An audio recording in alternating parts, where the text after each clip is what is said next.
The studio audience was still buzzing with energy, unaware of the intimate moment unfolding on stage. Steve glanced at the producers in the booth, then back at Maya. Every instinct told him to keep the show moving, to handle this during the break. 4 words from an 18-year-old girl made Steve Harvey abandon every rule of television. But it wasn't her beauty that stopped him cold. It was the terror hiding behind her perfect smile, and what he did next broke every protocol in TV history. The cameras were rolling at Family Feud studios in Atlanta when Madison Parker walked onto that stage. Stunning brunette with emerald eyes, she looked like she'd stepped off a magazine cover. The audience noticed immediately. Whispers rippled through the crowd, but Steve Harvey, with decades of experience reading people, saw something else entirely, something that made his blood run cold. Madison stood with the Morrison family from Denver, representing her older sister, who couldn't make the trip. At 18, she was technically old enough to compete, but there was something about her presence that felt fragile, like crystal about to shatter. "And who's this beautiful young lady?" Steve asked, during introductions, his trademark warmth filling his voice. The studio audience erupted in appreciative applause. "I'm Madison," she replied, her voice soft but steady. "Perfect posture, perfect smile, perfect everything, too perfect." "Madison, and what do you do, sweetheart?" A pause, just a heartbeat too long. "I'm between things right now." Steve's instincts kicked in. 30 years in entertainment had taught him to read between the lines. That pause, that careful phrasing, he'd heard it before, from people running from something. But here's what nobody in that studio knew. Madison had been awake for 72 hours straight. She'd driven from Las Vegas to Denver in a stolen car, using cash she'd saved from working 3 different jobs under fake names. The sister she was representing, that was a lie too. She was completely alone, using the Morrison family as cover because she'd heard that game shows did background checks and she needed to be somewhere public, somewhere safe, somewhere he couldn't hurt her without witnesses. Have you ever noticed how sometimes the most beautiful smiles hide the deepest pain? Madison's was one of those smiles, but what was she running from? Hold that thought, because the truth is darker than anyone in that studio could have imagined. The game progressed normally through the first 2 rounds. Madison answered when called upon, her responses intelligent and quick, but Steve kept watching her, the way she flinched when the buzzer sounded, how she startled every time the audience cheered too loudly, the almost imperceptible way she positioned herself so she could see all the exits. During the first commercial break, something happened that the cameras didn't catch. Madison's phone buzzed, just once. But when she looked at the screen, her face went white as paper. Steve noticed her hands shaking as she quickly turned the phone face down. The text message contained just an address, 165 West Peachtree Street, Atlanta, GA, the exact address of the Family Feud studio. Picture this. You're on stage, lights blazing, hundreds of people watching your every move. Most contestants are nervous about the game, but Madison, she was scanning for escape routes. Why would someone do that unless they were expecting danger? But here's the part that will chill you to the bone. Madison hadn't told anyone where she was going. She'd paid cash for her bus ticket from Denver, used a fake name to get into the studio audience. Somehow, someway, he'd found her again. The man who'd been hunting her for 8 months had resources Madison couldn't understand. Private investigators, credit card trackers, people who specialized in finding people who didn't want to be found. Every time she thought she was safe, every time she started to breathe again, he would appear.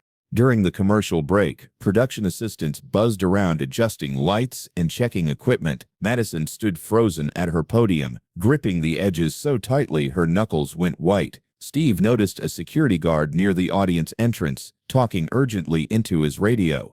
Something was wrong. But what Steve didn't know yet was that Madison had been running since her 18th birthday, the day she'd finally found the courage to leave the man who'd controlled every aspect of her life since she was 16. You see, Madison's story didn't start with violence. It started with flowers and compliments, and a charming older man who made a lonely teenage girl feel special. Richard Blackwood was 32 when he met Madison at her part-time job at a coffee shop. He was handsome, successful, drove an expensive car, and paid attention to a girl who felt invisible to everyone else. By the time Madison realized what he really was, it was too late. He'd isolated her from friends, convinced her to drop out of school, moved her into his house, where he could watch her every move. What started as protection became prison. What started as love became ownership. The first time he hit her, Madison was 17. She'd tried to call her mother, breaking one of his rules about outside contact. He apologized afterward, bought her jewelry, promised it would never happen again, but it did happen again, and each time, the violence got worse, the control tighter, the prison walls higher. Round 3 began with an innocent enough question. Name something that might make someone want to disappear. The Morrison family captain answered first, bad credit. Decent answer. The family was in control, calling out responses. Embarrassing photo, lost job, bad breakup. Steve worked the crowd, getting laughs, building energy, but his eyes kept drifting to Madison. She was trembling now, barely visible to the cameras, but unmistakable to someone looking for it. Madison, Steve called out, what might make someone want to disappear? She looked up at him, and for the first time her composure cracked. Behind those emerald eyes, Steve saw something that made him forget he was on television. Pure, undiluted fear. When someone finds you, she whispered, her voice barely audible over the studio noise. The family thought she meant hide and seek, or something playful. They laughed, patted her shoulder, encouragingly. But Steve Harvey knew better. Those weren't the words of someone playing a game. Those were the words of someone who understood what it meant to run. And then he saw him. In the audience, third row, aisle seat, a man in his 40s, expensive suit, cold eyes scanning the stage like a predator. He wasn't watching the game. He was watching Madison. And when their eyes met across that crowded studio, Madison went pale as death. The man smiled. Not friendly, triumphant. Richard Blackwood had found her again. Now here's where this story takes a turn that nobody saw coming. What happened next wasn't just about one girl's nightmare. It was about what happens when someone finally decides to stand up to evil in front of the whole world. Madison turned to Steve, and what happened next, nobody in that studio was prepared for. She grabbed his arm with desperate strength and whispered 4 words that changed everything. He found me, Steve. Time stopped. The audience was still laughing at some joke Steve couldn't remember making. The game was supposed to continue. But Steve Harvey, the consummate professional who'd hosted thousands of episodes, did something unprecedented. He stepped away from his mark, walked directly to Madison, and without consulting producers, without checking with anyone, he spoke into his microphone with an authority that silenced the entire studio. We're going to take a break. But he didn't mean commercial break. The cameras kept rolling as Steve Harvey positioned himself between Madison and the audience, between Madison and the man who'd found her.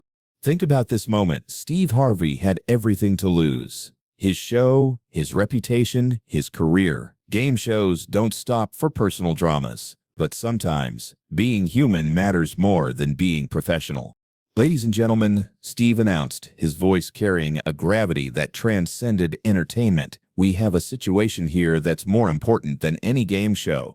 The audience fell silent. Production assistants looked confused. In the control booth, producers were frantically trying to figure out what was happening, but Steve Harvey had made his choice. Protection over profit, humanity over entertainment. Steve turned to Madison, his voice gentle, but carrying across the studio. Sweetheart, are you safe? Madison shook her head, tears streaming down her face now. I thought I was far enough away. I thought if I changed my name, if I disappeared completely, but he always finds me. The man in the audience stood up, started walking toward the stage, and Steve Harvey, without hesitation, stepped forward to meet him. Sir, you need to stop right there. Security was moving now, alerted by Steve's tone and the obvious distress on stage, but the man kept walking, his face a mask of cold determination. She belongs to me, he called out, his voice carrying an ownership that made everyone in the studio uncomfortable. "She's my wife." "Ex-wife," Madison whispered from behind Steve. "Ex-wife, who ran because She couldn't finish. Didn't need to. Steve Harvey understood. Here's what nobody knew. Madison had married this man when she was 17. What started as a fairy tale romance became a prison of control, manipulation, and violence. When she finally found the courage to leave, he swore he'd never let her go. For 8 months, he'd been hunting her like an animal. But there were details that would horrify anyone who heard them. Richard didn't just hit Madison, he broke her ribs twice, gave her a concussion that left her hospitalized for 3 days, burned her with cigarettes when she tried to contact her family, made her account for every minute of every day, demanded to know where she was, who she spoke to, what she said. He had cameras installed in every room of his house. He tracked her phone, her computer, her every movement. He convinced her that her family didn't want her anymore, that she was worthless, that no one would ever love her the way he did. Classic abuser tactics, executed with the precision of someone who'd done this before. Because Madison wasn't his first victim, the police would later discover that Richard Blackwood had a pattern. Young girls, usually between 16 and 18. He'd court them, isolate them, control them, and when they tried to leave, he'd hunt them down with the determination of a man who saw women as property, not people. What happened next broke every rule of television, every protocol of game show hosting, every expectation of what entertainment should be. Steve Harvey handed his microphone to his assistant, walked off the stage, and went directly to the man who was stalking Madison. "Let me explain something to you," Steve said, his voice low but carrying to every corner of that studio. "This young lady is under my protection now. You see all these cameras? All these people? You're on national television threatening someone who just asked for help." The man stopped walking, looked around at the cameras, the security approaching, the 200 witnesses watching his every move.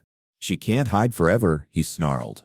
"She's not hiding anymore," Steve replied. "She's standing in the light with people who care about her safety. And you just showed the whole world who you really are." Can you imagine the courage it took for Steve to do this? He wasn't a police officer or a bodyguard. He was a game show host who decided that protecting a young woman was more important than protecting his show. But here's what made Steve's decision even more powerful. He recognized something in Madison that reminded him of his own daughter, the way she carried herself, the intelligence in her eyes, despite the fear, the strength it took to keep going when everything in her world had fallen apart. Steve Harvey had daughters.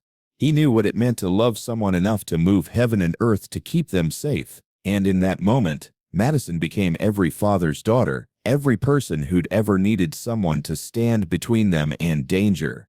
Security reached them then. The man was escorted out, but not before Steve made sure the cameras captured his face, his threats, his complete disregard for Madison's fear. But Steve wasn't finished. He walked back to Madison, took off his suit jacket, the same jacket he wore for every taping, the one that had become part of his television persona, and wrapped it around her shoulders. "Madison," he said, his voice now carrying to millions who would eventually see this episode, "you are not alone anymore." Behind the scenes, Steve was already working his phone. His production company had resources. His celebrity status opened doors. His personal contacts included lawyers, victim advocates, people who specialized in keeping stalking victims safe.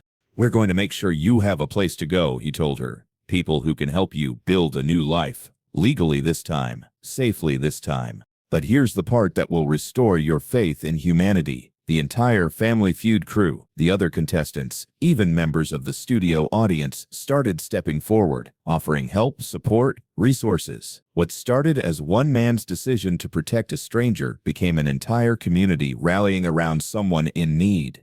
The opposing family, the Richardsons from Memphis, immediately abandoned their competitive spirit. The grandmother on their team, Dorothy Richardson, walked across the stage and hugged Madison like she was her own granddaughter. "Baby," she said, "you're coming home with us tonight. No discussion." The production crew started sharing resources. Phone numbers for lawyers, safe houses, victim advocates. The camera operators, the sound engineers, the makeup artists. Everyone started pitching in to help this young woman who'd stumbled into their lives with such desperate need. But the most powerful moment came when Steve addressed the cameras directly. "I know millions of people are watching this," he said, looking straight into the lens. "And I know some of you are in situations like Madison's. I want you to understand something. You are not alone. You are not worthless. You are not property. And there are people who will help you if you have the courage to ask." He rattled off phone numbers for domestic violence hotlines, legal aid societies, organizations that specialized in helping stalking victims. He used his platform, his voice, his influence to turn one woman's rescue into a lifeline for thousands of others. The episode never aired in its original form. Instead, with Madison's permission, it became something unprecedented. A documentary about domestic violence, stalking, and how one moment of courage on national television became a lifeline. The man who'd been stalking Madison was arrested that day. The evidence collected by studio security and the threats he'd made on camera led to restraining orders, charges, and eventually justice. He was sentenced to 5 years in prison for stalking, harassment, and violation of multiple restraining orders. But the investigation that followed revealed something even more disturbing. Richard Blackwood had been stalking women for over a decade. The FBI found evidence of at least 6 other victims, all young women he'd controlled, abused, and hunted when they tried to escape. Madison's courage to speak up on national television didn't just save her own life, it potentially saved the lives of every woman Richard Blackwood would have victimized in the future. But the real story was what happened after the cameras stopped rolling. Steve Harvey's foundation helped Madison relocate safely. They provided legal assistance, counseling, and job training. They helped her reclaim her real name and build a life free from fear. More than that, they surrounded her with a support system that ensured she'd never have to run alone again. The safe house, where Madison spent her first month of freedom, was unlike anything she'd ever experienced. Other survivors, women who'd walked similar paths, welcomed her with understanding that no counselor or therapist could provide. They knew what it meant to jump at unexpected sounds, to compulsively check door locks, to wake up in cold sweats, thinking he'd found you again. But they also knew what it meant to heal, to slowly remember who you were before the abuse started, to build confidence, set boundaries, trust your own instincts again. Madison learned that recovery wasn't just about being safe, it was about remembering that she was a person worth protecting. 6 months later, Madison sent Steve a photo of her college graduation. She'd finished her degree in social work, specializing in helping other domestic violence survivors. The letter that came with it read, "You saved my life when you chose to see me instead of just looking at me. Thank you for making me believe I was worth saving."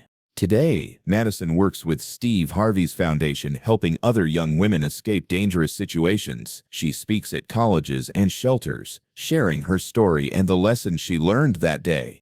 But here's what makes this story truly powerful. It didn't end with one rescue. Madison's courage to speak up and Steve's courage to listen created a ripple effect that has helped hundreds of other women escape dangerous situations.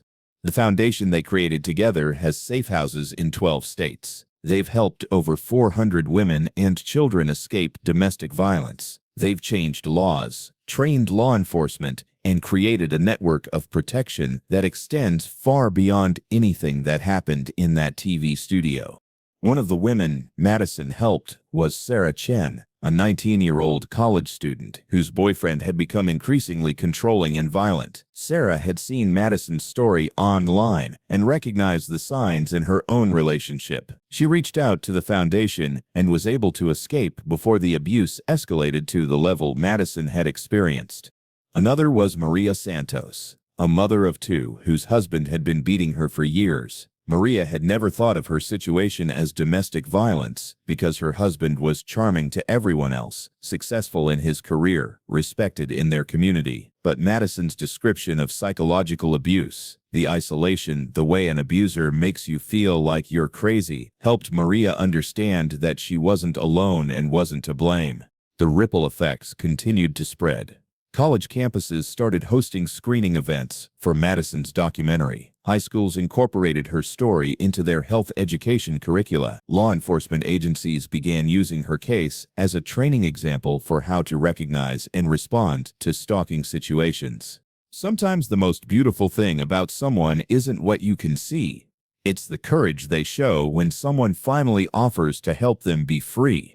And Steve Harvey, he learned something that day that changed how he approaches every show, every contestant, every moment he spends in front of those cameras. He learned that sometimes the most important thing you can do is step out of your role and step into someone's life. The suit jacket that Steve gave Madison that day, she still has it. It hangs in her office now, where she counsels other survivors.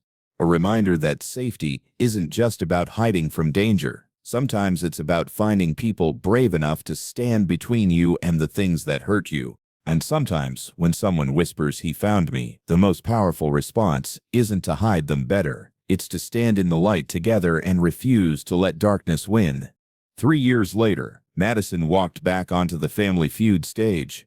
Not as a victim this time, but as an advocate. Steve introduced her to the audience as one of the bravest women I've ever met. She was there to talk about the foundation, to share resources with viewers who might need help, and to prove that survivors can become thrivers.